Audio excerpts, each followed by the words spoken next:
We also recognize that this land is now home to the Delaware Nation. This land was settled through the McKee Purchase Treaty of 1790, and we as beneficiaries of the treaty must recognize our responsibilities, including our collective responsibilities to the land and water. Mr. Mayor, there is not a supplementary agenda this evening. We have one disclosure of a pecuniary interest, and that is Councillor Solomon with regards to 15C, the council resolution supporting affordable internet. We have received 2 deputations this evening. Both deputations refer to item 17C, the motion of Councillor Sakachi regarding the development options for vacant land adjacent to the Blenheim Memorial Arena. We will read those deputations now. The first deputation is from Christina Kyle Bertrand.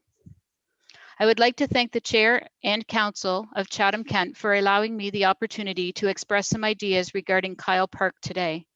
I am Christina Kyle Bertrand, firstborn grandchild to the late Thomas Hunter Kyle. I am writing to you today to express an interest in activities and developments that could be potential improvements to the property known as Kyle Park. I am under the understanding that over the past several years, with changes to the property maintenance, that trees have been removed from the said area. I am also under the understanding that there is a current discussions of various uses for Kyle Park to improve the community. I would like to take this opportunity to express my thoughts on this subject. There has been some expansion to senior housing in the community recently with the addition to the Legion Villa, and I believe the apartment building behind the Home Run restaurant is also geared mostly to the senior population. With the exclusion of the senior center, indoor activity only, there is no real area in the community for seniors to congregate for activities. I would like to propose that the area known as Kyle Park be used for such purposes. Ideas that could work in this area would include 1, sitting bench with a small awning type coverage to shelter them from the sun. 2, floral garden area focusing on birds, bees, butterflies, etc. to stimulate color and nature. 3, planting of trees. Our community needs more trees planted due to the removal of old trees, damaged trees, etc. 4, horseshoe pits for playing horseshoes. 5, shuffleboard area for them to play shuffleboard. 6, perhaps a small picnic area. 7, checkerboard and chessboard tables. 8, lawn bowling and bocce ball. Basically, I feel that this would be a great area for seniors to meet and socialize together without intervening in current sporting areas that already exist. I believe many of these projects would demonstrate improvement, promote socializing, and be low expense projects. Perhaps the Rotary Club, Royal Canadian Legion, Horticultural Society, Kinsman Club, all could possibly be charities to approach for financial volunteer assistance in carrying these projects out. As my family ages, I have noticed that there are very few activities for them to do in the community. This is hard to sit by and watch when many of my family members were very active members in the community in their younger days and now feel like they need to be isolated to their homes, properties due to no area for them to socialize.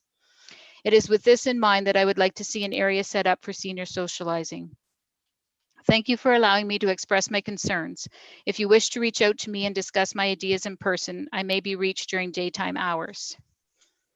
I thank you for your time and allowing this to be included in your council meeting. I look forward to seeing this addressed during your virtual council session. If at all possible, a recorded vote on the matter would be appreciated. Sincerely, Christina Kyle Bertrand. The next deputation is from Don Kyle. I would like to thank the Chair and Council of Chatham-Kent for allowing me an opportunity to express some ideas regarding Kyle Park today. I am Donald Kyle, son of the late Thomas Hunter Kyle. I am writing you today to express an interest in activities and developments that could be potential improvements to the property known as Kyle Park. I would like to see the property remain as is or become a secluded, quiet area for senior-related activities with a few benches and perhaps a small area for picnics. Many of our seniors live in apartments and don't have the space to host families for visits very comfortably. If this was a small picnic area, they would be able to have their children or grandchildren come visit, have a small picnic, and a little bit of space during said visits. If it is a quiet, serene area, then perhaps new mothers could go to sit there, nurse their child while still being able to watch ball games and children playing. The park is currently a very nice shaded area that you can still view the games at the Ball Diamond easily, and it would be nice if it would remain, it would be able to continue. I have fond memories of my childhood, watching my grandparents sitting under a large red maple in the Memorial Park across from the former Kyle Garage, watching the baseball games and commenting how peaceful it was just to sit there. This was the intent for the property that was donated to the municipality in their memory. Perhaps we could get the owner of the building and the Home Run Restaurant to install a gate to encourage picnic usage in this area as another idea. I look forward to attending a council meeting virtually to follow the conversation on this topic. I would appreciate seeing a recorded vote on this matter and follow-up correspondence. Sincerely, Don Kyle.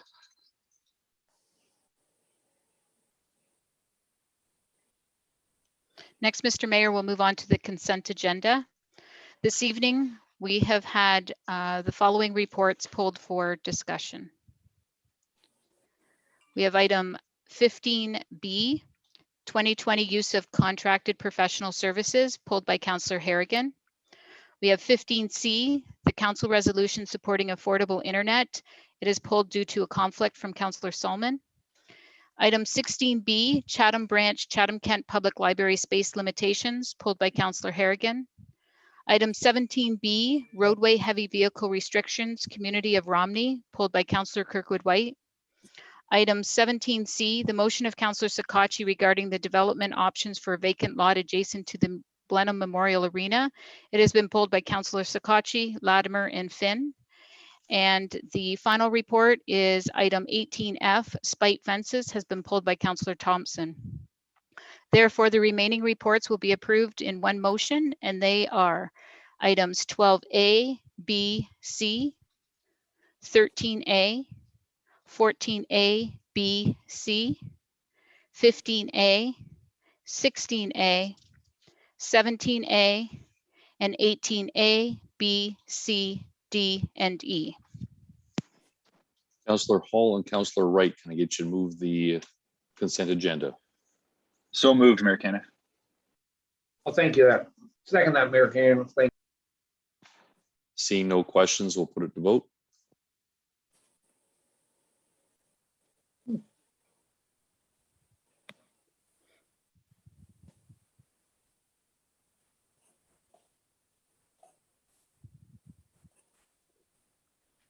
Council, we're still waiting for 2 votes.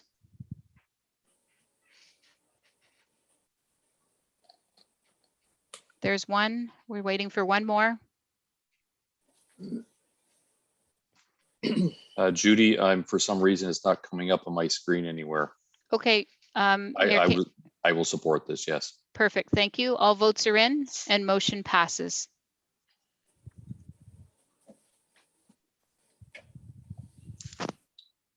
Okay, we'll move on to item 15, finance, budget, information technology, and transformation. 15B, 2020 use of contracted professional services and information report. Councillor Harrigan, you had a question? Yes, thank you, Mayor Kenneth. Thank you for the information report, Matt. I'm just wondering if you can comment on why we feel like the usage of professional services has decreased. I know during budget time, we do have some conversations around investing in municipal staff resources, and offsetting professional services is often the justification use. Is that what we're seeing here, or are there other factors at play? Thank you, Mayor Caniff, and thank you, Councillor Harrigan, for the question. So with these types of expenses, about 3/4 of these expenses are related to life cycle and capital type jobs. So there's a large degree of variability from year to year in the types of projects are being completed.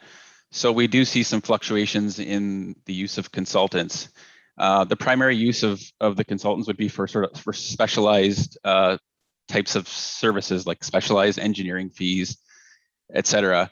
In terms of the requests or the additional requests for staff and any savings, maybe I'll pass it off to Thomas Kelly to speak on that, because there has been some, I think that topic specifically relates to his area.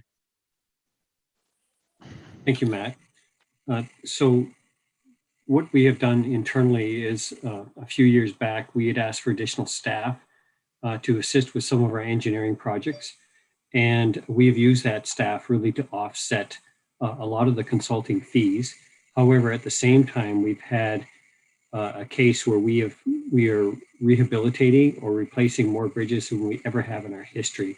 So that's why the number is somewhat consistent from an infrastructure standpoint. We do have some special cases as well, like for example, the road analytics that was done in 2019, that is good for 4 years, and that was about a $400,000 expense. So we have those special cases that Matt referred to. Overall, we're doing much more work internally, which is helping to keep the consultant fees down. But at the same time, we're also doing a lot more bridges that need to be rehabilitated. And when they're specialized, like the 3rd Street Bridge, for example, the larger structures, really anything over 5 meters in span, we are typically outsourcing those. One, for the specialized expertise, and a lot of times it's just the capacity, the amount of work that needs to be done, and to get these bridges done on time. Thank you. Great. Thank you for your response, and appreciate that it's sometimes very hard to track the cost avoidance of investing in our own staff locally within the municipality. Those are all my questions, and I just want to say that I appreciate this report. I do think it goes really far for the municipality to be transparent in how we're spending tax dollars on those specialized services that are needed. Thank you. Thanks, Matt, for the information report. We'll go on to the next item now. 15C, Council Resolution Supporting Affordable Internet. Councillor B. McGregor and Councillor Kirkwood White, can I get you to put this on the floor, please? Happy to move it. So second. Seeing no questions, we'll put it to vote. Councillor C. McGregor.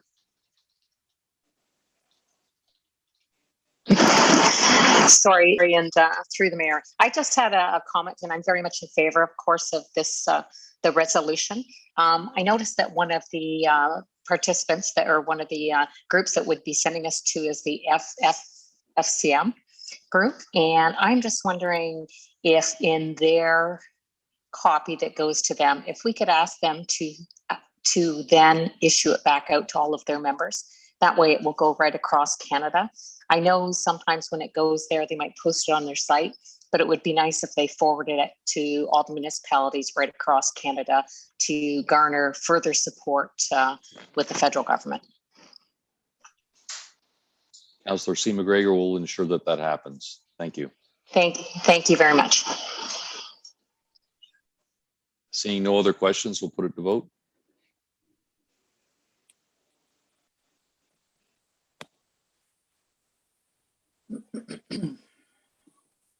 All votes are in and motion passes. I'll go to item 16, Community Human Services. 16B, Chatham Branch, Chatham-Kent Public Library Space Limitation. Councillor Harrigan and Councillor Finn, can I get you to put this on the floor, please? Yes, I'll move the recommendation. Happy to second that one. Okay, Councillor Harrigan. Thank you, Mayor Kenneth. I fully support the concept of increasing the space and the use of libraries. I think that libraries are certainly becoming really dynamic community hubs. The question that I did have is around timing and the reference to the downtown Chatham Center. So earlier this summer, Council had passed a motion to receive a report on what potential partnerships could be within the downtown Chatham Center. And I'm just wondering if this is cart before the horse, or perhaps if this report plays into a forthcoming report, and if we could get some clarity on it.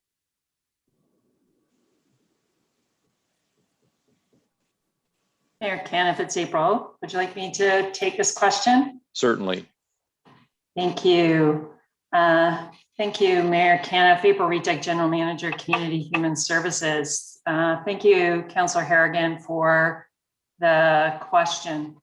When Councillor Brock McGregor's motion went through at Council earlier in the summer, certainly administration began to look at all municipal assets that could potentially be relocated to the downtown Chatham Center.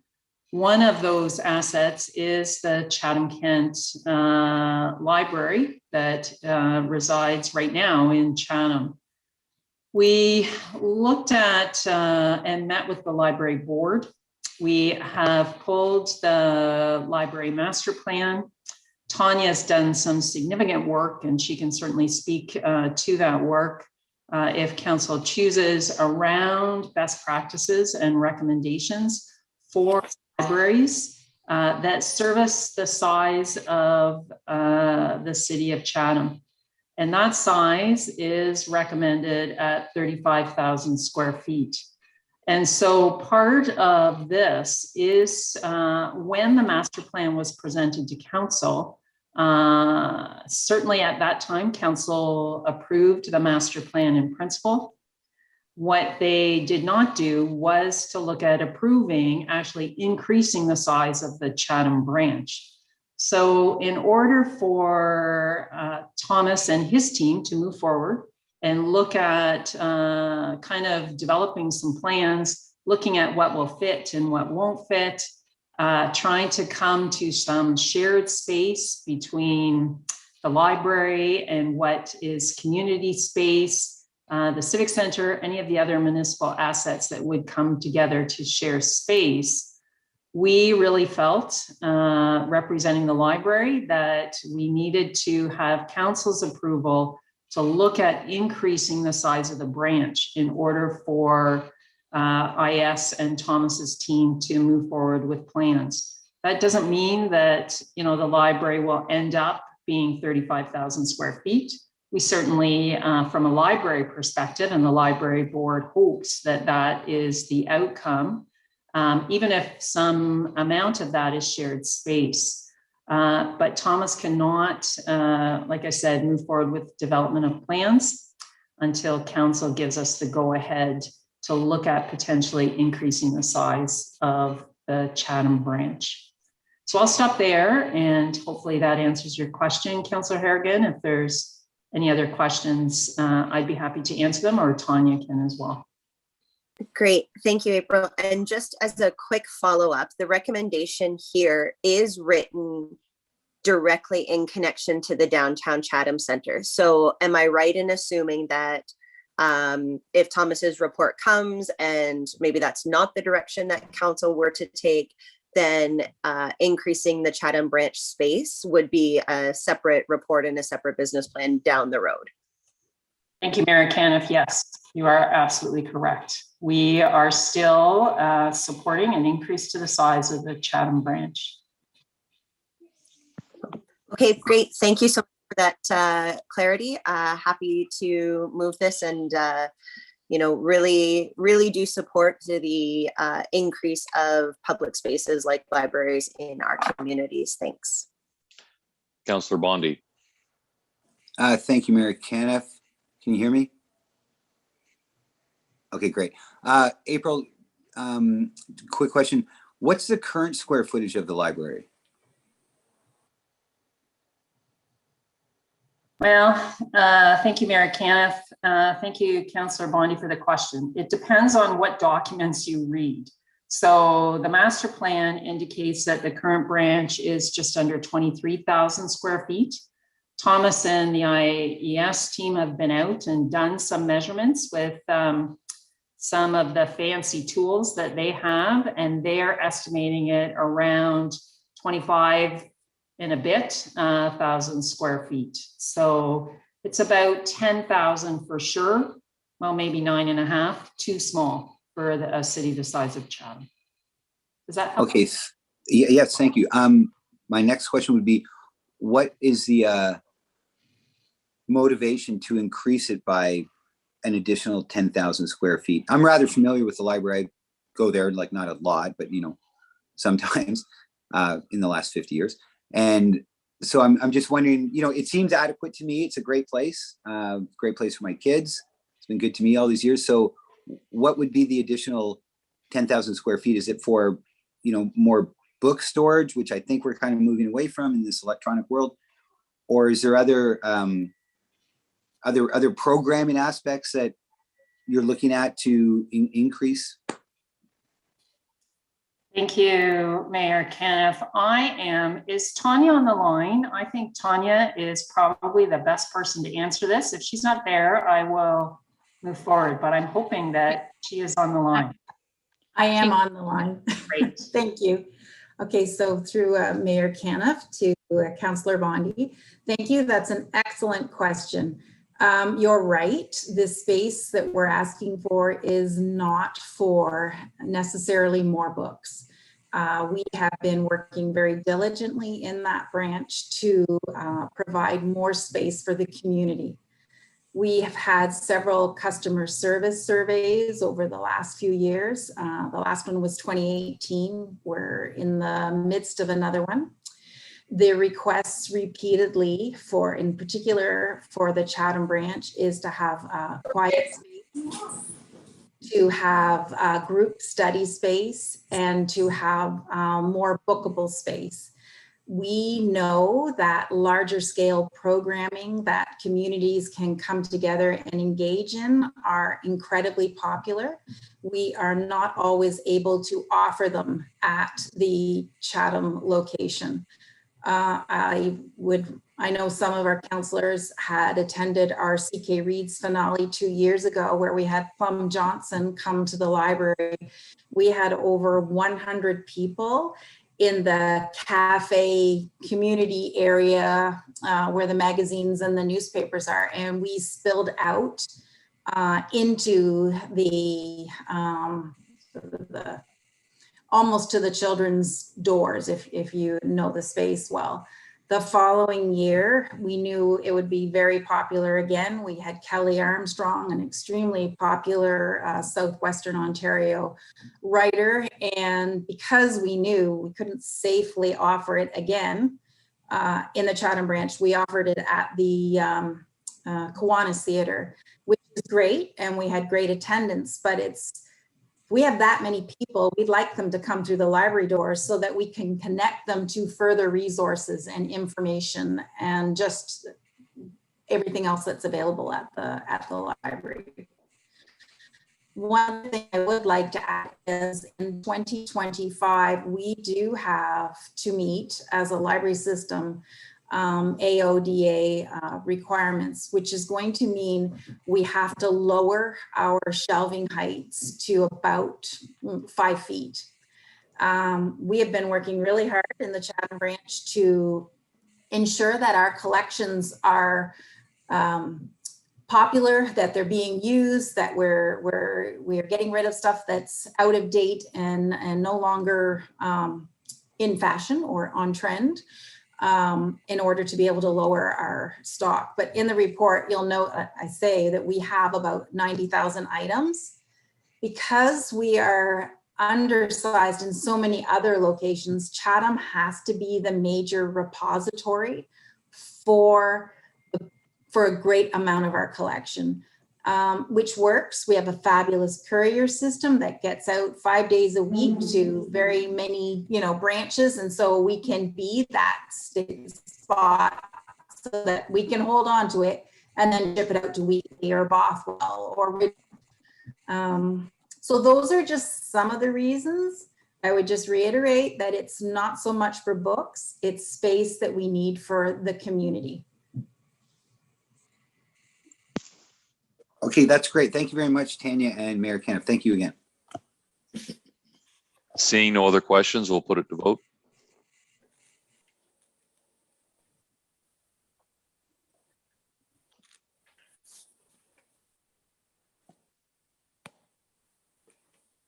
All votes are in and motion passes.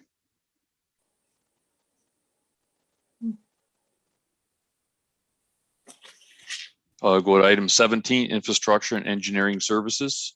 17B, roadway heavy vehicle restrictions, Community of Romney.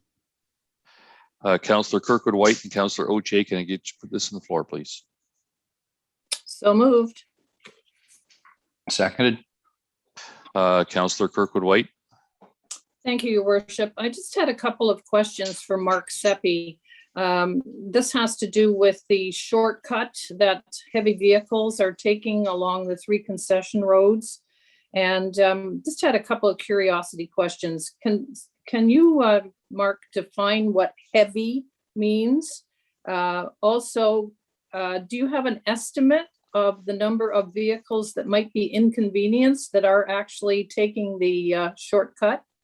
What it would cost to repair the 3 concessions and bridge walls if we were to implement the restrictions you're proposing? And if you could just reiterate the alternative routes that have been instituted in this particular case.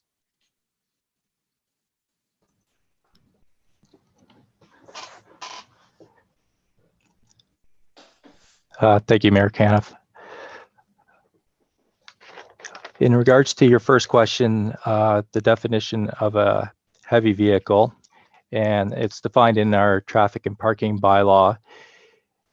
It is a commercial motor vehicle having a registered gross vehicle weight in excess of 6,000 kilograms.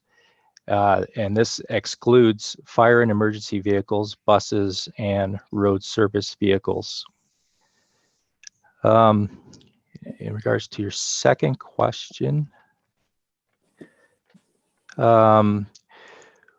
we completed a traffic count in June of 2019, which just happened to have been about a month before the Talbot Trail was closed.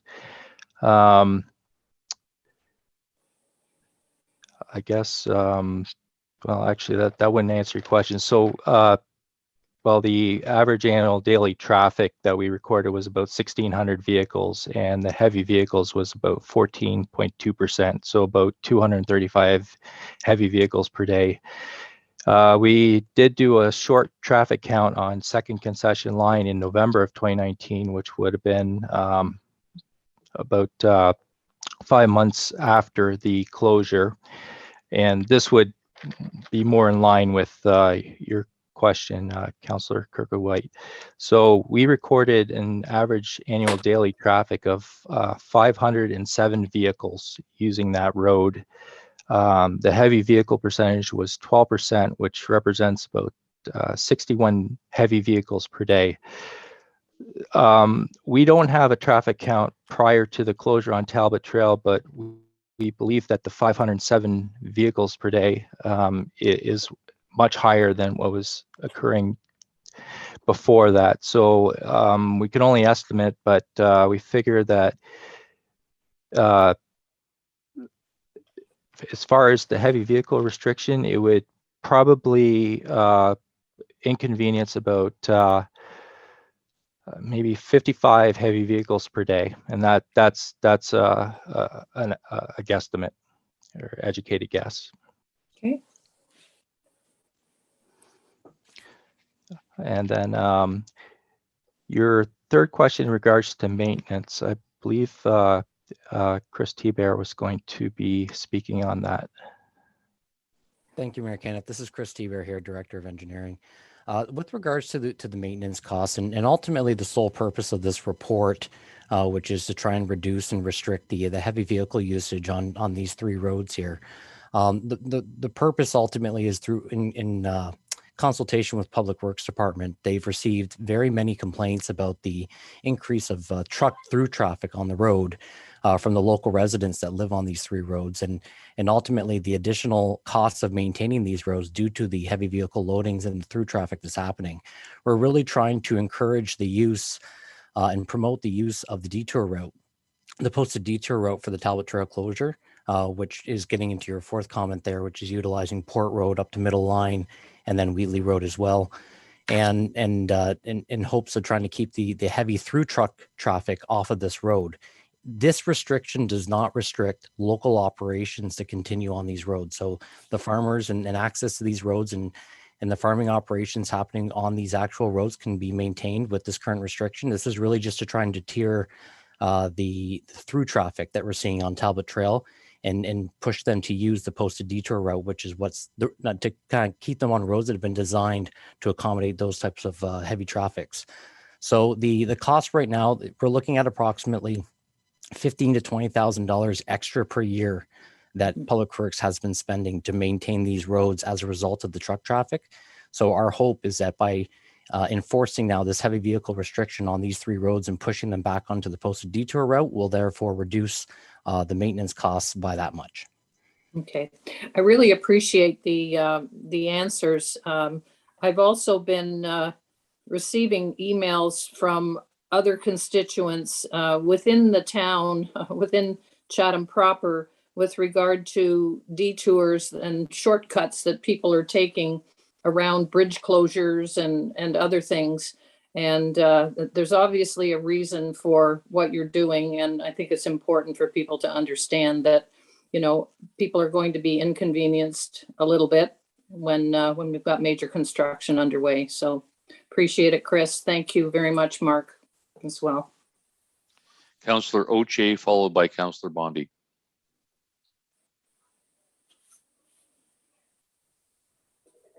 Thank you, Your Worship. I guess this would be to Mark. Mark, did we not have signs up in the past asking them to use this route that we're talking about now?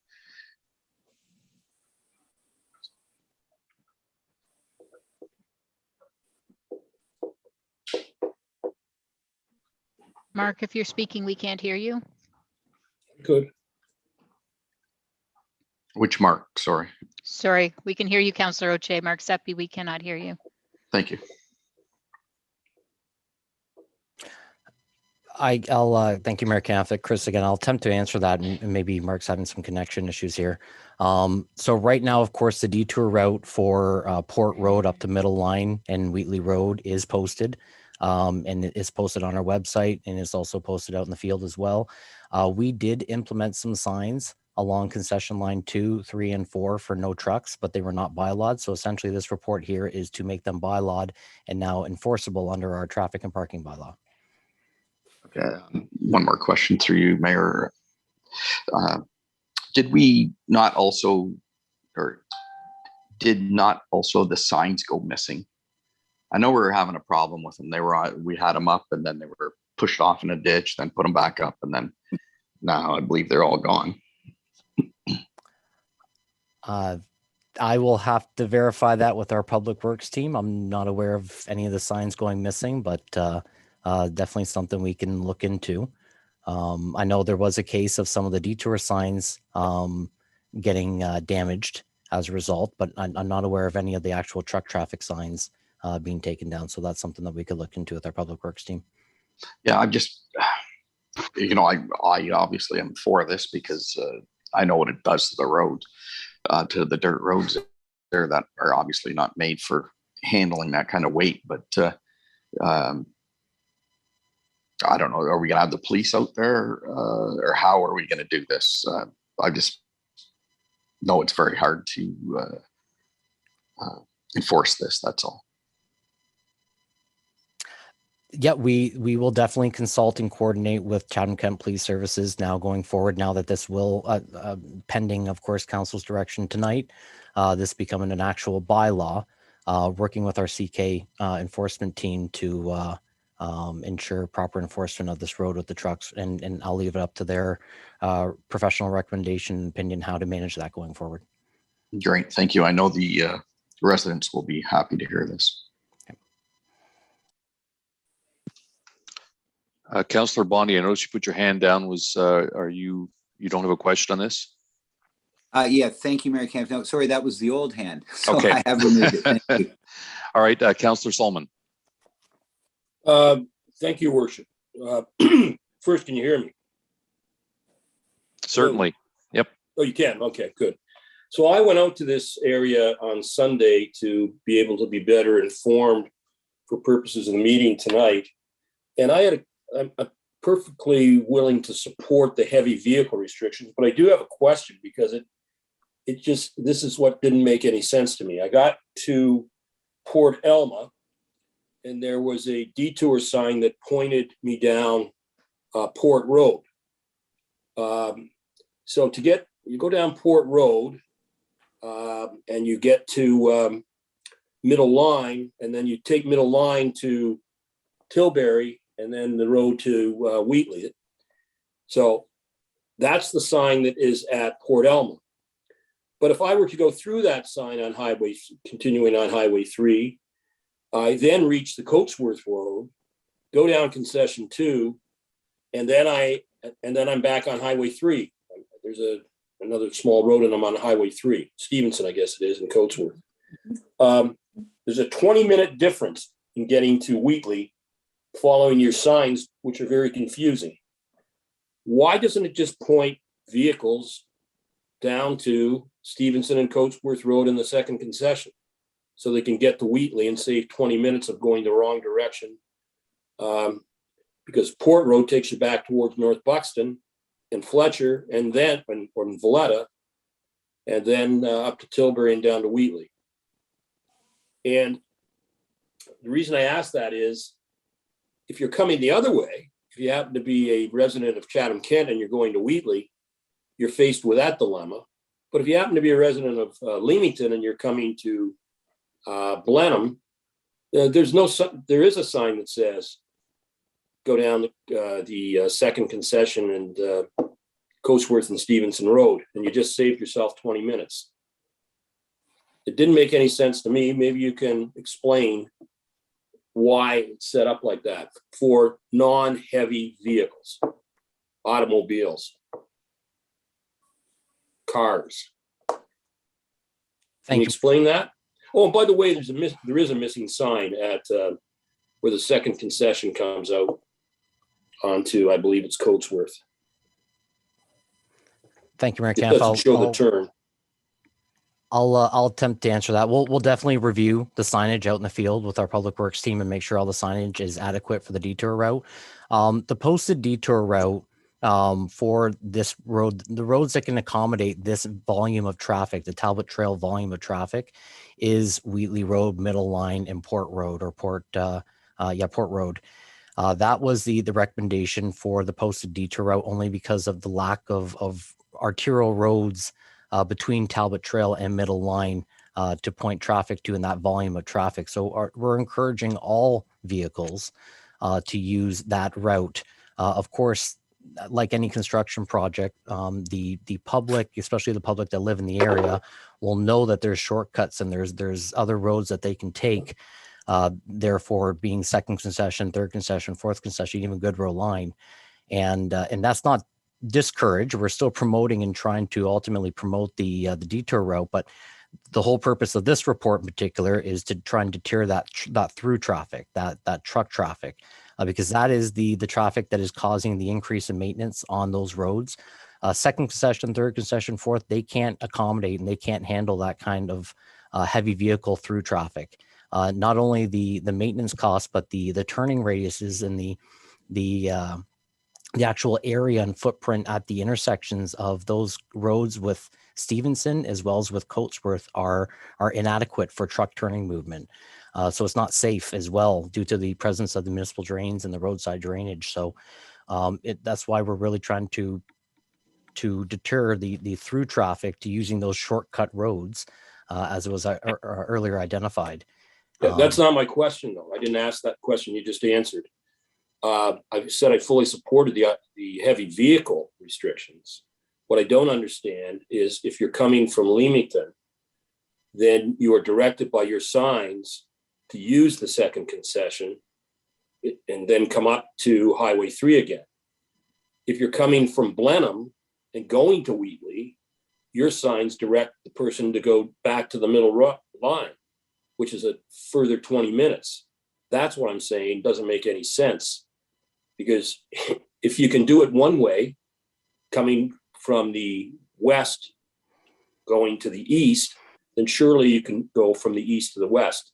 I don't think it's people discovering a shortcut, because your own signs direct them if you're coming from the other direction. If you're coming from Wheatley, you're directed down the Coatsworth Road and Stevenson Road and second concession. That's what your signs point out. But going the other way, you shift them all the way back to the Port Road. It's an extra 20 minutes to get to Wheatley that way. And I specifically went out there to figure this out because I'd heard of the problem. Can you answer that question? Not with respect to heavy vehicle restrictions. Why is it inconsistent in both directions?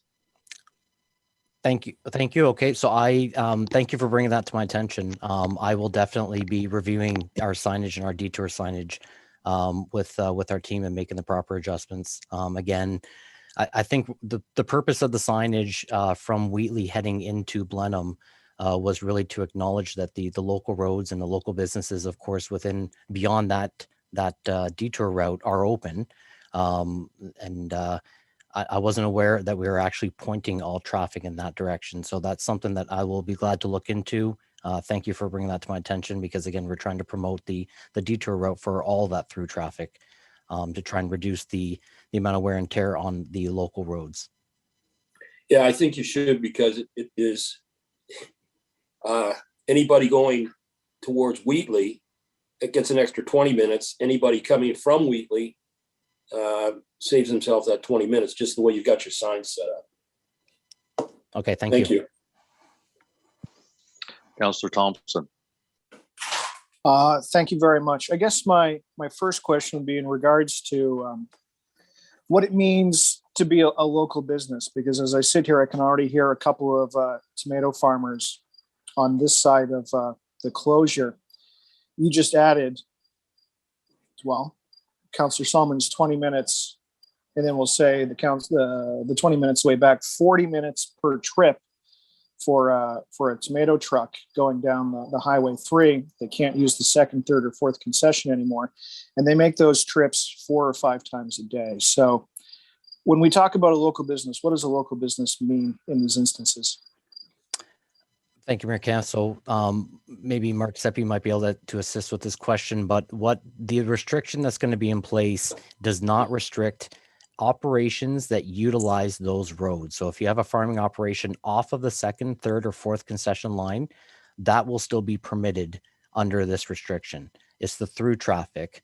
So in your example with the tomato farm, further up the road or further east into Chatham, heading into Leamington, for example, that is an example of what will be restricted, because that is considered through traffic for these roads. It's the local farming operation actually accessing their fields and their operations off of those 3 roads that are being restricted.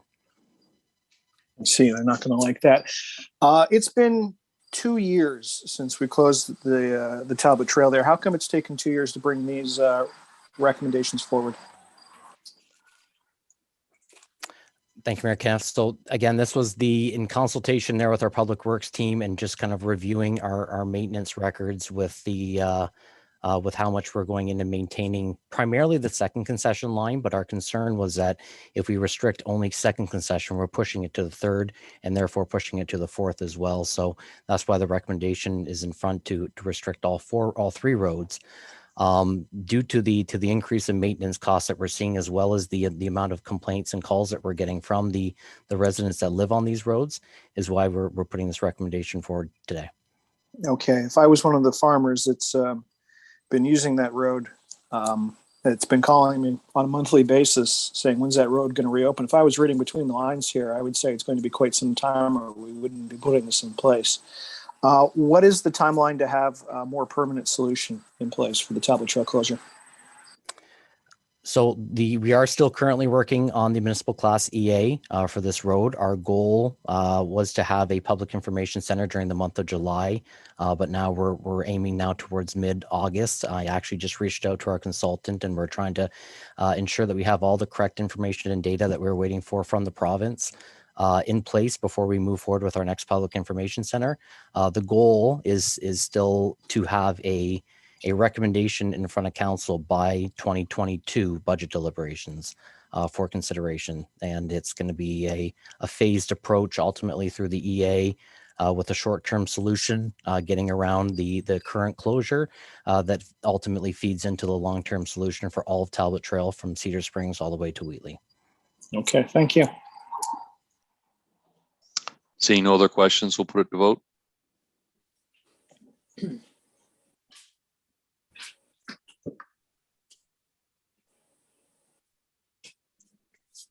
All votes are in. Motion passes. Moving on to 17C, motion by Councillor Sakachi regarding development options for vacant land adjacent to Blenheim Memorial Arena. Councillor Scotchy. Well, Mayor Caniff, before I ask for a seconder, I'm just hoping here that I can, I've amended my motion, so I'd like to just read it through here. So whereas the 240 feet by 150 feet parcel of land located adjacent to the Blenheim Memorial Arena on the northeast side, which is referred to as Kyle Park, is underutilized, whereas the parcel is located within walking distance of 3 public schools, 1 high school, Memorial Park, Memorial Arena, and nearby neighborhoods. Whereas there has been community interest expressed to establish a community partnership and to develop the land for future recreational use, including the potential donation of time and funds. Therefore, be it resolved that staff provide a report back to council regarding development options for this parcel of municipal property for future recreational use, including partnerships for upfront capital investments, ongoing operational and life cycle funding for the long-term benefit of the community. May this report include, and this can be separated if council does a wish, 1, input from the family, public consultation, and feedback from potential user groups and organizations interested in pursuing any potential projects. 2, the cost associated with officially naming the parcel as Kyle Park. And 3, cost associated and recommendations for a commemorative item such as a plaque, sign, or bench, not limited to. That's my motion, Mayor Caniff. Councillor Latimer, will you second that? So seconded. Okay, Councillor Scotchy, the floor is yours. Thank you, Mayor Caniff. I'll keep my comments relatively short. I think that the family member that submitted the deputation, Christina, kind of touched on a lot of my points. I just want to, express that this is a report to council. This is exactly why I wanted to bring a report, because there's been a lot of discussion in the past couple of years that I've had, back when we can frequent the arena, about the land back there. So I thought the most transparent and most effective way and diligent way to do it was to do a report to council, and that that there could be a consultation period. I just wanted to have one point of order too, Mayor Caniff, to the clerk, if she could amend the agenda to read motion regarding Kyle Park. In speaking to the family, having the reference as Kyle Park is extremely important to them, and rightfully so. So I just want to make sure that the agenda could reflect that this, be related to as Kyle Park. I guess I'll just hold my comments for now. And if you could give me a moment at the end, that would be appreciated. Councillor Latimer, followed by Councillor Finn.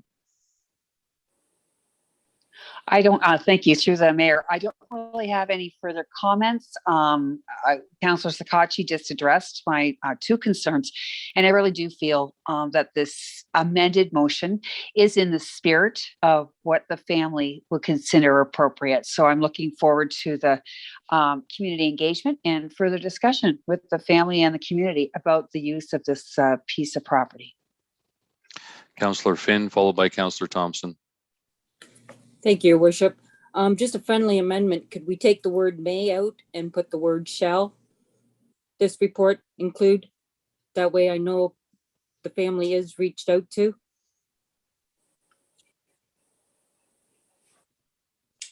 And then I have a couple questions. Councillor Scotch, are you good with that amendment? Oh, absolutely, Mayor Caniff, yes. Councillor Latimer? Certainly. Okay, we'll make that change. Councillor Finn, go ahead with your questions. Is the park not known in documents as Kyle Park? And if so, why has there been no sign put out there like it is at every other park?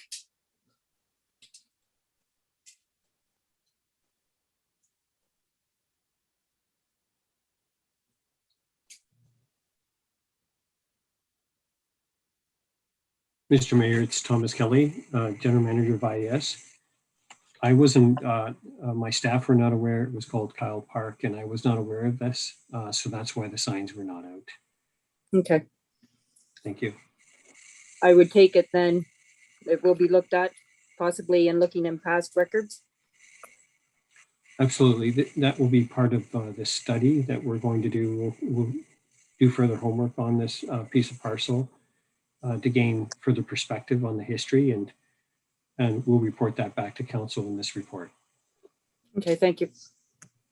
Councillor Thompson.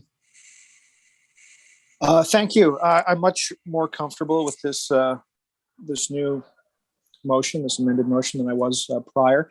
I just think it's really important to remember the input from the family and what that family legacy means. On the Lower Thames, we've run into this problem before.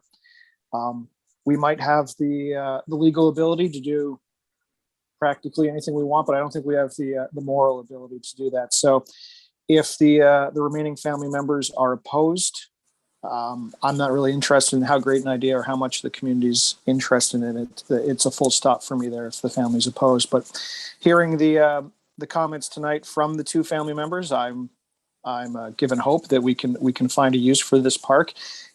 If you aren't from the area, there is no way to know it is known as Kyle Park. I think that's something that has been lost and should be rectified. So I look forward to this returning. Any idea as far as timelines are concerned? Thank you, Mr. Mayor. So this particular report involves a lot of public consultation. I'd like some time to look at that. As council is aware, I'm also down a director of Parks, Recreation and Cemeteries. So this will take some time, but it would be our goal to at least just get this back in time for some decisions for next year. Okay, thank you. Seeing no other questions, well, I guess over to you, Councillor Sakatchi, for some final thoughts. Thank you, Mayor Caniff. Yeah, the one part that I did definitely want just to ensure that in speaking to Thomas now that we do include, at worst case, if there's no action that's, at the end of this report, I do hope that we can at least find, something to pay tribute to the family in regards to, a plaque or sign. In speaking to the family, over the course of the couple of weeks, I know that is very important to them. Me being a resident in Blenheim, for 43 years, until about 6 or 7 weeks ago, I wasn't even aware of, the park being called and referred to as Kyle Park. I know in speaking to the staff that that was the same thing when I've spoken to a few different staff members on this. So that is very important that we at least have some some kind of commemorative aspect back there. So hopefully that, at very minimum, that can be achieved. And I do hope, as this is a report, that I, receive the votes to proceed. Judy, sorry, to you, the clerk, I know that they asked for recorded vote. Is that something that we can send them via email, or do we have to do a roll call? Thank you, Mr. Mayor. All votes are recorded, and so first thing in the morning, we'll have the council coordinator email out the vote. We can email it to yourself if you'd like to forward it to them, or if I do have their email addresses from the deputations that they submitted, so we can get that to them, no problem. Perfect. That's all. I just wanted to ensure that they receive that as well. Thank you very much, and thank you for the floor, Mayor Caniff. Seeing no other questions, we'll put it to vote.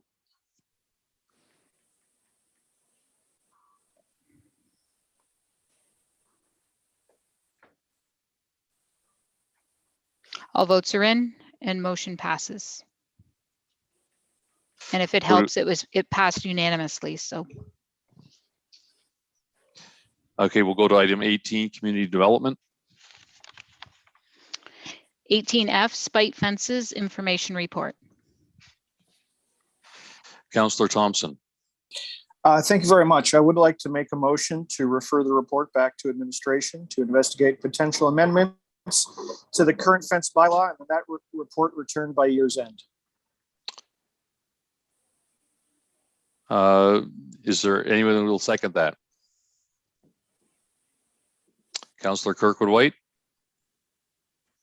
Okay, Councillor Thompson, do you want to add anything to that? Yeah, just really briefly. I think that there are some, I won't call them loopholes within the current fence bylaw. I think there's some gray areas in conversation with staff today where potentially the spirit of the law and the letter of the law don't really line up. And just as an example, specifically when it comes to the height of fences, we know that's, and I'll use the imperial 7 feet tall is the limit. However, there are fences in the area that what happens is they put a 9-foot fence up and then backfill their lot 2 feet. So it turns into a 7-foot fence on their side.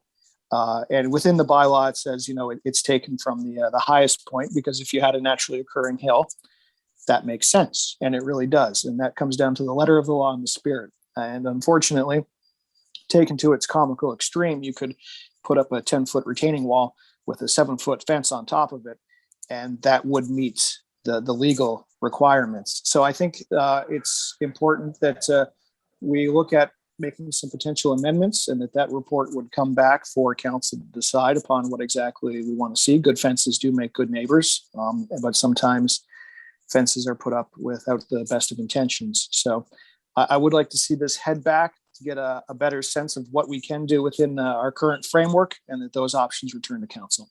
Thanks.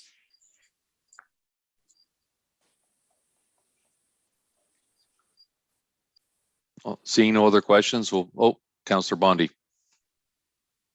Thank you, Mayor Caniff. I'm just kind of curious about the what we're looking at here. Administration to investigate potential amendments. Where would those come from? Amendments from, because the motion was brought forward by Councillor Thompson. So amendments typically come from other councillors or the mover. So would this be amendments from staff? I'm sorry, I'm just not kind of getting it, but. If I may, Mr. Mayor? Yes, go ahead. Yeah, I think in conversation with staff today, they had a couple of ideas of things we could address. But if somebody has reached out to you, Councillor Bondi, I would encourage you to get in touch with staff. Basically, what I'd like to see come back is maybe what do other municipalities do, or what ideas do we have? I believe one was taking the average of the two heights between the fence as your line. Also, what makes up a fence, the materials, I think could use another look-see. I know a couple of businesses have had troubles with residents nearby piling old steel shelving up and calling it a fence, and issues like that. So it is a little open-ended. I appreciate that. And I'm hoping that maybe some ideas come from the community, but I think it would be a very much a collaborative approach, that if you had an idea, that staff would go away, investigate it, and bring it back as a potential amendment, and then we would look at that as a whole laundry list and see what we liked and maybe what we didn't. Thank you, Mayor Caniff. And if I could just comment on the report itself, the way I've read it, obviously the recommendation or the motion is not recommended by administration, and it seems to read that if this bylaw was enacted, it would be very difficult to enforce. And of course, it references that this is a very typical thing in the United States. And if I can quote the report, it says this could then go to court where a judge, and in some cases a jury, hear evidence about the neighbor's dispute and whether the fence was constructed for spite. This is a very complicated and expensive process. So my question to staff would be, if this motion comes back amended and successful before the end of the year, I don't know that would change what I just referenced in the report.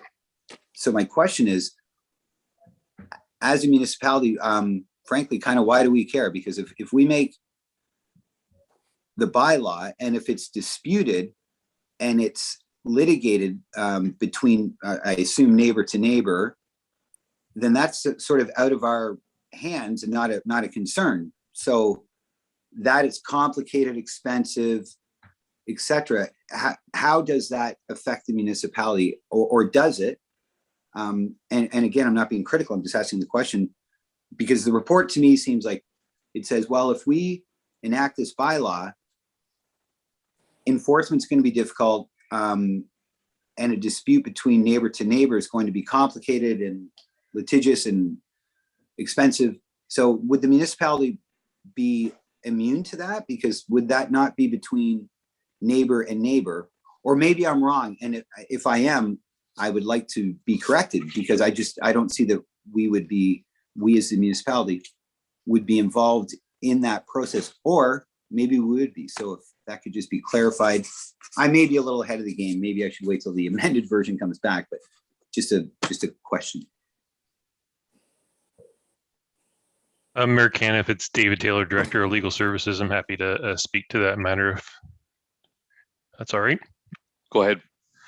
So thank you, Councillor. I did provide some comments to Paul Lucina, whose report it was on this other structure. Obviously, legal reviews these types of things to kind of figure out what other approaches are taken in other jurisdictions and would that work. And I think to your point, maybe my description wasn't clear enough in the report. So in the United States model, it's not a bylaw, it's state law that then goes to a normal court process. And so we can't create that here in Ontario where it's just neighbor versus neighbor. That would be something that would go and is under private nuisance to Superior Court in Ontario. And so if we tried to create an Ontario bylaw version of that, the person who determines whether it was constructed for spite purposes would have to be some municipal decision maker, whether council or a committee or some other person who was delegated that power by council. That's what makes it really exceptionally difficult and not workable in the Ontario context of creating a bylaw over this, because you don't have that ability that people who are willing to fight over it in court, bringing witnesses and all the complications that go to trying to determine the intention of creating the fence for the purposes of spite would be necessary to kind of determine. So I think I just didn't explain that well, but that's why the municipality would be involved in it if we tried to pass a bylaw along here, and it just becomes unworkable because it would have to be some decision maker at the municipal level deciding the intention in creating the fence as to whether it was a spite fence or not a spite fence. And to clarify as well, I believe, Councillor Thompson, you can correct me if I'm wrong, you're looking at just the administration to look at the current bylaw on fences and give it a little fine tuning that way. You're not looking at spite fences anymore. Is that correct? That's exactly it. Yes. The spite fences goes away at this point. All right. So it's kind of mistitled at the top, given the new motion put forward. Right. All right. Does that answer your question, Councillor Bondi? It does. Thank you, Mary Caniff. And Dave, thank you for that clarification, because as you explain it, and it does make sense, if we enact a bylaw, we can't just shove it off to individual citizens and say, well, you guys take care of it. We would have to say, well, no, there is an infraction in place. Therefore, the municipality is now involved. So that clarifies the involvement. I just didn't get it from the report, but thanks. That clarifies everything. Thank you very much. Councillor Sakatchi, followed by Councillor Finn. Thank you, Mayor Caniff. Actually, what your comments just said, but I was just because I just need a little clarification in regards to, so this report technically isn't being referred back. It's basically looking at our fence bylaw, our current fence bylaw. So that's all for my questions. Thank you. Councillor Finn. Just one question. If there is any changes in the bylaw, what happens to, say, somebody's had a fence that was built last year and it was approved. Now they have a new neighbor who complains and it is in violation of one of our new bylaws if there's an amendment. What happens then? Thank you, Mayor Caniff. I'm happy to take that question as well, but certainly if Paul has any additions to it, certainly welcome those. But in general, our bylaws tend to provide in this type of context that anything that was built under the existing bylaw and is in place is kind of grandfathered and doesn't have to be changed. And that would be what we'd be recommending in this case as well. Otherwise, we'd be in a spot to where anybody who built a legal fence at the time would then have to make some significant changes potentially. Okay, thank you. Okay, seeing no other questions, we'll put this to vote.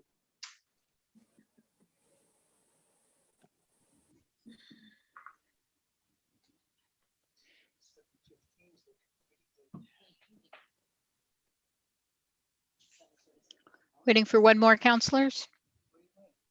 All votes are in and motion passes. Okay, we'll move to notices of motion. I have Councillor Latimer's one and I have one as well. Thank you, through the mayor. I, Councillor Mary Claire Latimer, hereby provide notice that I will bring forward the following motion at the September 13th, 2021 council meeting for discussion and voting. Whereas developing a healthy Chatham-Kent community is a key strategic goal of council, and whereas Chatham-Kent is currently investigating steps to support local communities in achieving bike-friendly status from Ontario by Bike, And whereas bike share programs are offered in communities outside Chatham-Kent that are targeted to visitors, but are also available for use by local residents, with Ride Elgin, Port Stanley being one such example. And whereas supporting tourism sector recovery is a priority, be it therefore resolved that community attraction and promotion, tourism, work with appropriate partners, including Chatham-Kent Public Health and Chatham-Kent Parks, Recreation and Cemeteries, to investigate the options and viability of instituting a pilot bike share program in Chatham-Kent in 2022, with the potential to support the pilot from a tourism reserve and in partnership with other sponsors, reporting back to council by or prior to November 22nd, 2021 council meeting. Okay, I, Darren Caniff, give notice I will be bringing the following motion forward for voting and discussion at the September 13th meeting of council. Whereas we honor the contribution that veterans have made to the development and freedom of our nation, whereas citizens of Chatham-Kent, we are sincerely grateful for their sacrifices. Therefore, be it resolved that administration develop a report to determine opportunities to improve and sustain the quality and attractiveness of all monuments and parks in Chatham-Kent that serve to honor our veterans. This study may include the hiring of a consultant to provide guidance on this specialized work. The report will identify opportunities for federal grants to offset the costs associated with the project. We'll go to closed session reports. Councillor C. McGregor. Thank you. And through the mayor, I'm reading tonight the closed session meeting from July 29th. Absent were Councillors Thompson and Wright.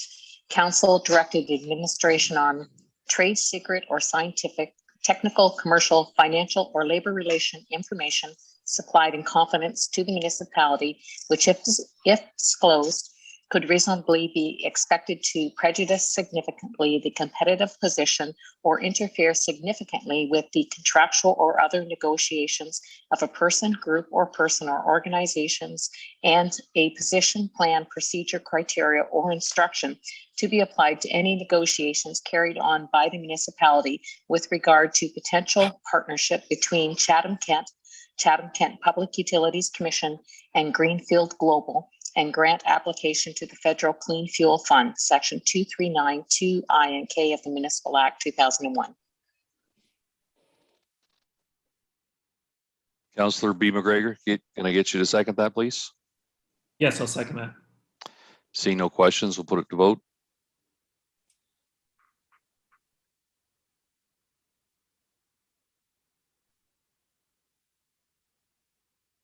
All votes are in and motion passes. Item 21, approval of communication items. Councillor Crew and Councillor Wright. Can I get to move that, please? I'm happy to move that, Mayor Caniff. I'll second that, Mayor Caniff. Okay, seeing no questions, we'll put it to vote.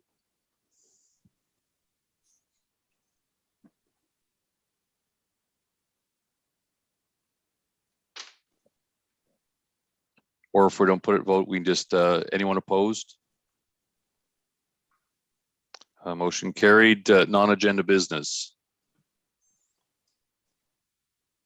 Councillor Kirkwood White, followed by Councillor Latimer. Thank you, Your Worship. I had a question for Thomas Kelly or Chris T-Bear. Received a couple of queries with regard to the construction of the 3rd Street Bridge, and some mentioned that they hadn't seen any activity for a while. So I just wondered whether you could give us an update on the construction there, please. Thank you, Mayor Caniff. This is Chris T-Bear, Director of Engineering.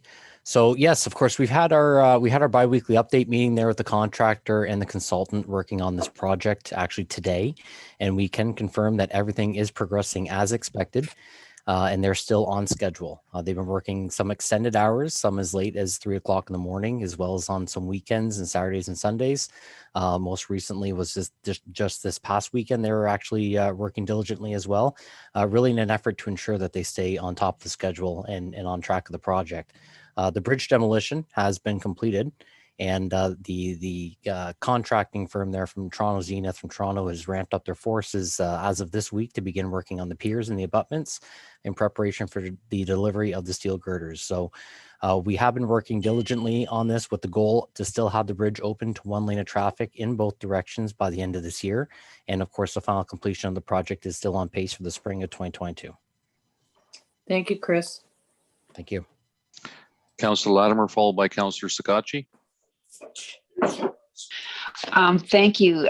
Through the mayor, I'd like to say that everyone listening to this knows of at least one older adult in our community that is involved, caring, and actively completing important work in a voluntary capacity. Now, did you nominate that person for the 2020 Kent Senior Achievement Awards? Because remember, the deadline for nominations is this Friday, August 13th. So please take a minute to nominate the person that just came to your mind, and let's recognize all those deserving older adults in our community. Thank you. Councillor Sakatchi, followed by Councillor Thompson. Hello, Mayor Caniff. I thank you for the floor. I just wanted to first make a comment to Mr. T-Bear. I know that Mr. T-Bear and myself have had multiple conversations, probably weekly over the last 10 weeks. I just want to thank him so much for his time after hours. And I really have a couple of concerns that I want to touch base with Thomas on a director level on concerns that I'm hearing on an extremely regular basis. We are very thankful in South Kent that the road painting finally got completed. But we're hearing a lot of concerns. I know I myself is in regards to many projects in South Kent that just aren't getting completed and are way overdue from schedule. We understand that the fact that COVID has kind of presented challenges for a lot of people, and I think that we've, as a municipality, been patient on that. But there's 4 items that I'd just like to, 3 items now that I'd like to touch base on, and see if Thomas can comment publicly, because I'm hearing it on a daily basis now. The crosswalks in Blenheim are supposed to be, and throughout CK, were supposed to be painted quite some time ago, and there's still garbage bags over the signs. They're still not utilized. The park in Nichols Park was the playground. We received confirmation. I've received about 3 or 4 times that they were going to be mobilizing to repair that park there, and that work is still not complete. And then on a daily basis, and I mean that sincerely, I'm hearing about John Street that was supposed to be completed in 2020. We are now in the summer of 2021. And I'd like to see if you can comment on what the municipality has been doing to ensure that when contracts are tendered, that the work is being provided in a time and effectively manner. Thank you. Thank you, Mr. Mayor. I'm going to turn the first question on the crosswalks over to my colleague, Chris, and I'll be able to handle the next 2 questions. Thank you, Mayor Caniff. Thank you, Councillor Sakatchi. So with regards to the crosswalks, we did reach out to the contractor last week asking for an updated status. As was relayed to council not too long ago regarding the painting and the line painting, there was some delays with a lot of contractors all throughout Ontario obtaining paint supply. Our line painting contractor under our annual line painting contract has a larger volume requirement of paint for his contract and all of his other municipal contracts. So he was able to obtain the paint a little bit quicker than some of these smaller contractors and smaller projects. So that's why we're able to progress with the line painting there on Chatham Street and the rest of the municipality. Now, the other contractor, we're hearing that a lot of the other contractors are starting to now get their supplies on hand. So we're just waiting for that response there from that contractor so that he can get in and finish those projects. Because as soon as we have the line painting down, we can remove the bags from the signs once we ensure that everything is adequate in accordance with the highway geometric standards. Thank you, Chris. Second question was on Nichols Park, and that's a playground equipment. Our original contract called for a June 4th installation date, no later than June 4th. We had a commitment, first that date was missed. We then had a commitment in mid-July. That date was missed as well. I actually spoke to the contractor. This particular contractor had a fire at its facility. They're located in Brantford. That has really set him back, as well as had significant delays from his supply base, all materials and paint, as well as Chris just mentioned. He is now at a point where he's targeting an installation at the end of this month or early September, has been what he advised me today. That again, what we have is a common theme, and I think anybody who's done any type of renovations on their homes, and even some of the home builders here in Chatham-Kent, is that the material supply is really in dire need. It's very, very difficult to get the materials you need.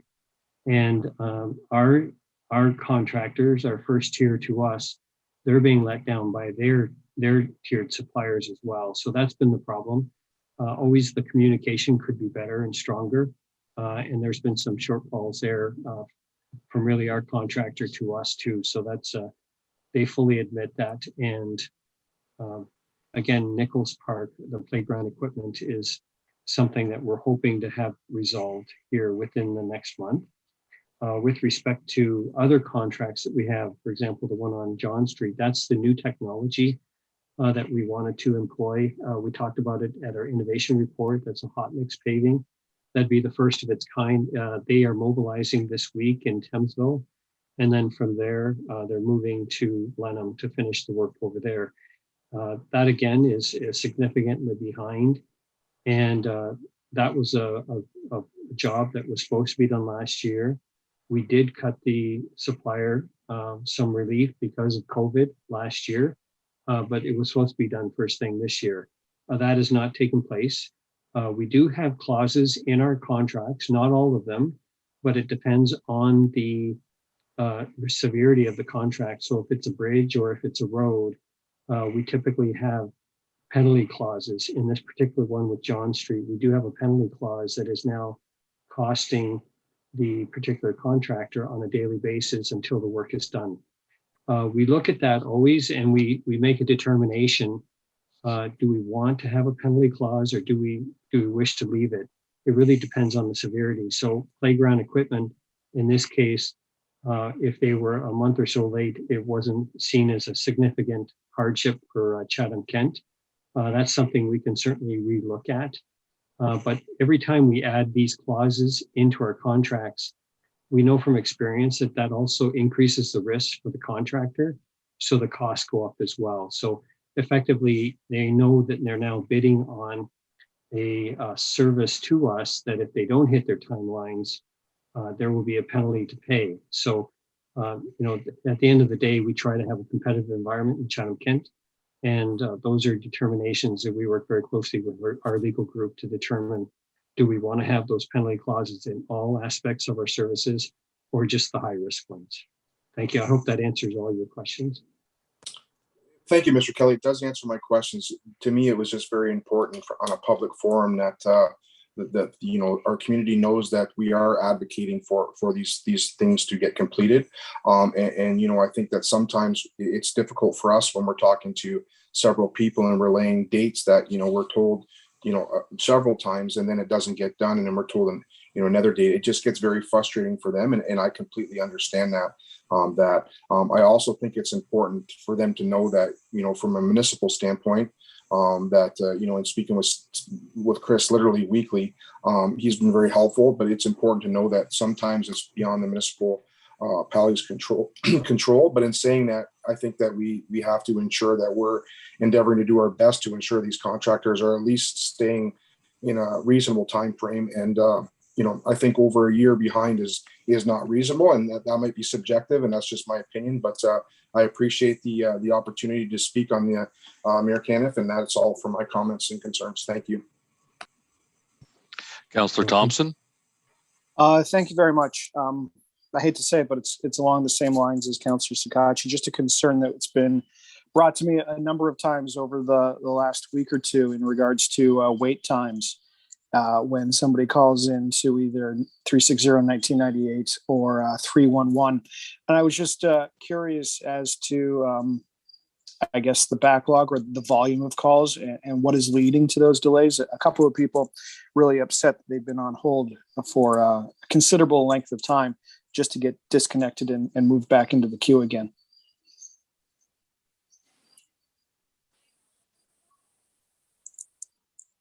So, Mr. Mayor, it's Thomas Kelly. That question belongs to our director or our GM of corporate services, Kathy Hoffman. I'm not sure she's on the line. I can certainly assist with the answer. Yep. Good evening, Council. This is Kathy Hoffman, General Manager of Corporate Services. Councillor Thompson, we've been sharing along the way that we've had some delays with our phone lines when we've had various surges in our business processes.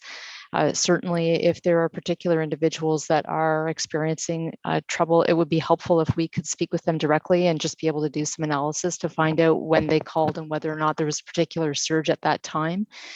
Overall, we are redistributing our staff when we know of surges that are coming up so that we can make sure that we're able to respond in a timely manner. Okay, I will get that contact information off to you. Thank you, Kathy. Yeah, you're very welcome. Thank you. Councillor Bondi.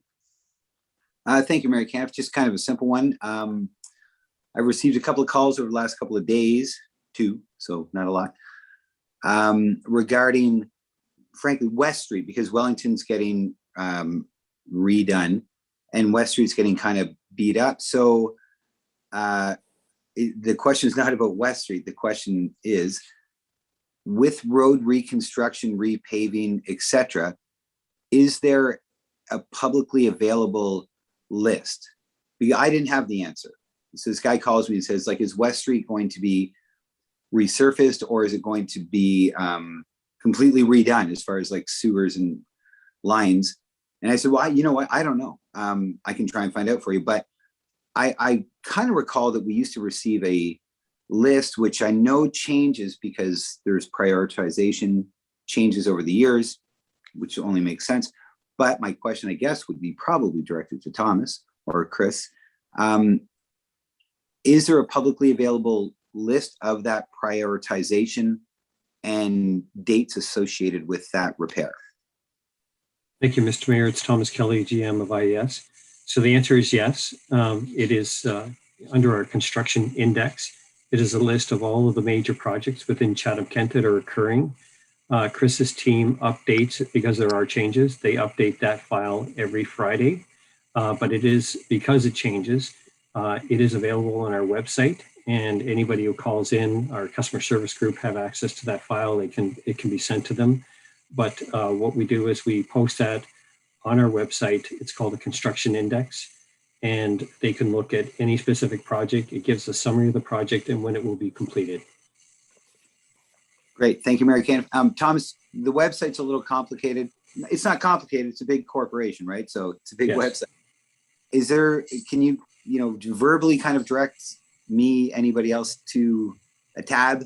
Like, do they see construction? Is that one of the initial tabs, or do they, click along? And is it difficult to find? And if it is, can you maybe help navigate that?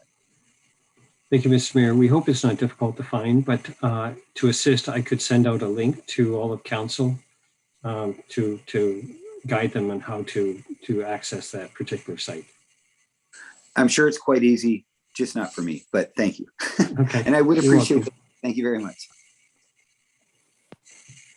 Okay, I've got a comment, and then I will pass it over to Thomas Kelly for an update on the Thames River, and then over to Bruce McAllister to give us an update for the Woodlot report. But on behalf of our community, I'd like to congratulate the 5 athletes from Chatham-Kent who represented their community and their country at the Tokyo Olympics Games.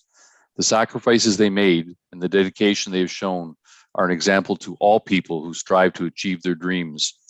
We are extremely proud of Brianne, Bridget, Chris, Miranda, and Nick, and wish them well in their careers in athletics and beyond. We are also rooting for Alex, who begins his Olympic journey August 24th. With that, I'll pass it over to Thomas Kelly for an update on the Thames River. Thank you, Mr. Mayor. So we've received, and certainly I think now, especially over this past weekend, if you look at the Thames River, it certainly looks to have a different color of brown, and often reports of brown streaks. This particular body of water is and this entire problem is being managed by 3 groups right now. First, locally, is the Lower Thames Valley Conservation Authority. They are getting support from the Ministry of Environment, Conservation and Parks, and also the federal government is involved, the Environmental Climate Change Canada. So what we've been, at this time, they're actually, we've taken samples through Lower Thames. Those samples are being analyzed both at the University of Windsor. There's also been sampling sent out to a group in Ohio. What they believe the problem is something that also occurred in 2015. And it's a naturally occurring algae known as Glenodinium. And essentially it occurs when you have very heavily nutriated water under certain conditions. So that those nutrients are really nitrogen and phosphorus. That would come from really, I would say, leaking septic tanks, but also runoff from fields from fertilization, and sometimes just overall rain and very warm conditions, humid conditions. So we've had all of that. Of this particular algae, there's 134 different types. I just received an email today that says that they're still analyzing. They do not believe that there is any risk to any human activities. However, they don't recommend that pets swim in the river. As you know, that we don't take any of our drinking water from the river. But there's definitely high algae diversity present within the water. Currently, the extent of it that we're seeing is from Kent Bridge to Chatham. So that's the status, and they have advised it's probably going to be at least another 3 weeks until they know for sure. But again, they feel based on their experience from 2015 that this is a very similar occurrence, and they're really referring to it as a brown bloom now. You've heard of the algae blooms and the green bloom. This is the brown bloom. Thank you very much. That's all I have to report. Bruce, up over to you. Thank you, Your Worship. We just wanted a quick update on the status of the RTC, or the report to council on the woodlot preservation motion from April. So the plan is that the report will be scheduled for the next meeting, which is August 23rd. And it will come up right after our regular planning agenda items that night. I think we only have 3 or 4 applications to be heard on planning. So in discussions today, given the, I guess, the size of the report and all the background information, we are going to send out a media release on Monday after it's sent to council, and make it publicly available to give people a few more days than we normally would release an agenda, to have an opportunity to review that report. So I guess if anybody's listening, we'll look for that at some point a week from today. Thanks, Bruce. With that, we'll go to the first and second reading. Councillor Solomon and Councillor Pinsino. Moved. I'll second it, Your Worship. Anyone opposed? Hearing none. Motion carries. Third and final reading, Councillor Foss and Councillor Crew. So move. Second. Anyone opposed? Hearing none. Motion carries. Resolution of council in closed session adjournment. Councillor C. McGregor, and we'll have Councillor McGrail wrap it up for tonight.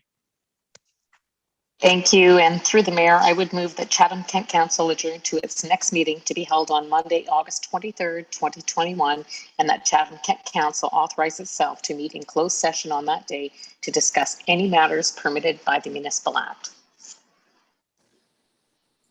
I so move. Anyone opposed? Hearing none, we'll wrap it up and have a great night. What's left, everyone. Thanks.